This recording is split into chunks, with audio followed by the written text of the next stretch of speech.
necesitamos ningún aval. Yo personalmente constituí en el Estatuto de Autonomía, el artículo 4, el relativo a la protección del asturiano o del bable.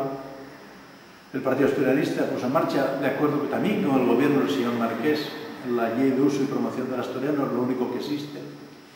Nosotros dotamos de las primeras subvenciones para constituir mercados asturianos, eso que llaman mercados populares en Asturias, ¿no?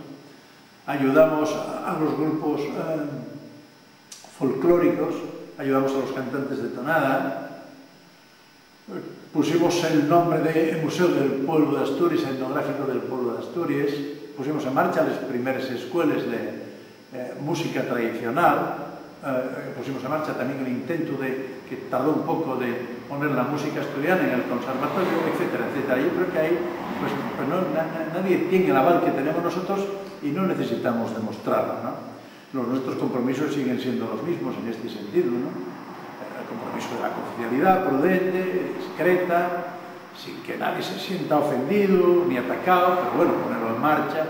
Y en fin, todas las demás cuestiones, digamos, de apoyo a aquellas personas que mantienen y usen y empleen las señas de identidad que van desde, digamos, la protección del paisaje, pasa por la protección de la cultura popular, la protección de la arquitectura popular, de los horros, en fin, de los casones, todas estas cosas, ¿no?